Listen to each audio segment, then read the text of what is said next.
Actually, when you push people out with mandates, you're often pushing out the critical thinkers. That's right. You're pushing out the people that think for themselves. You're pushing out the people that care about their rights. And so in many ways, we could witness a kind of brain drain. With what was happening here is these people who are willing to take this stand, who won't be vaccinated and are willing to lose their jobs. Well, what else can you do to convince them? If this is to convince people to get vaccinated, what else can you do if they're willing to lose their jobs? Nothing. And so these people have been moved into the classification of surplus humanity, and they will be isolated from society under the guidelines of the new normal, particularly by vaccination passports. Their lives matter less. They have less constitutional rights. They've been classified as second-class citizens. We already had a caste system here. That's well known.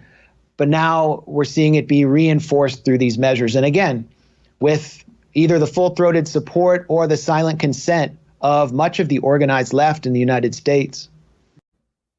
Don't get one disease under control, you may find legislative bodies taking whole classes of people based upon propensity of conduct. Well, to say, we're going to put you in a certain category. We're going to demand mandatory testing for you. Don't get... So that, I'll play it one more time so everybody gets it, okay? Disease under control, you may find legislative bodies taking whole classes of people based upon propensity of conduct. Well, to say, we're going to put you in a certain category. We're going to demand mandatory testing. What does that sound like to you, Max? Well, it sounds like he's warning about the kind of social credit system that's coming to the surface right now. It sounds like he's talking about our current reality and one that Joe Biden is enforcing after promising not to do it on the campaign trail. Joe Biden, last December, someone asked him, are you going to mandate vaccines? And he says, no, I don't think it should be mandatory. I wouldn't demand to be mandatory, but I would do everything in my power. Just like I don't think masks have to be made mandatory nationwide. So he was against mandates for vaccines and masks. This is December. Here's Nancy Pelosi. So here's the thing. We cannot require someone to be vaccinated. That's just not what we can do. Not we shouldn't do it, but we can. We cannot do it. That's the third most powerful person in the country. It is a matter of privacy to know who is or who isn't. We can't do it. Here's Dr. Fauci. Fauci said everyone has the right to refuse a vaccine. Fauci said everyone has a right to refuse a vaccine. But now you're some kind of crazy redneck if you think that.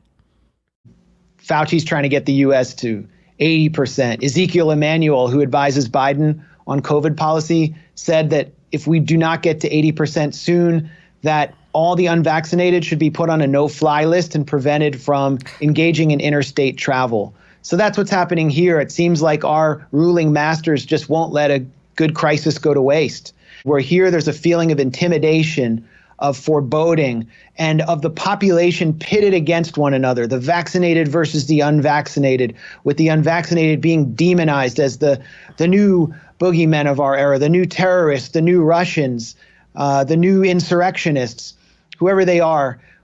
They're all they're this fuzzy mass, and we can't really say who they are because they might not all be MAGA people. Some of them might actually be Black Americans and brown Americans, and we don't want to seem like racists, even as we call them stupid conspiracists.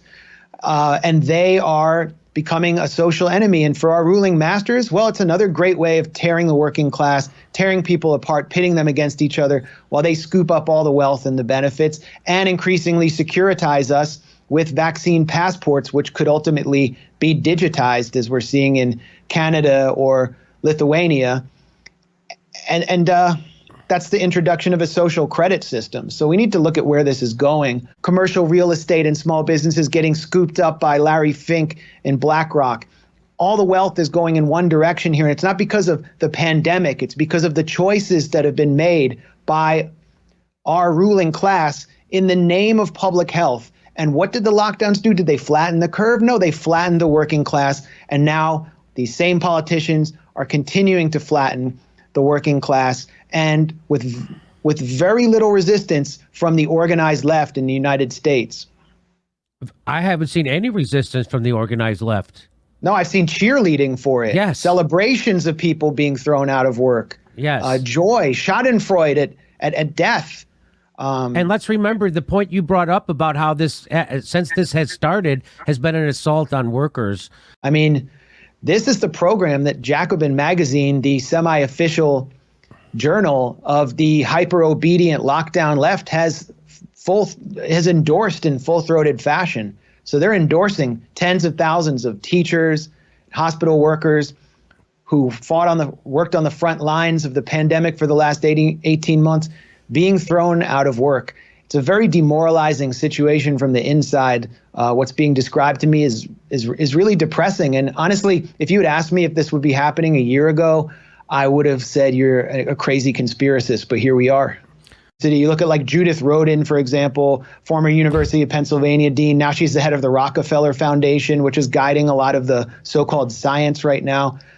They've determined that classes have to be shut down simply whenever there are cases, which means that this could just go on indefinitely. Indefinitely.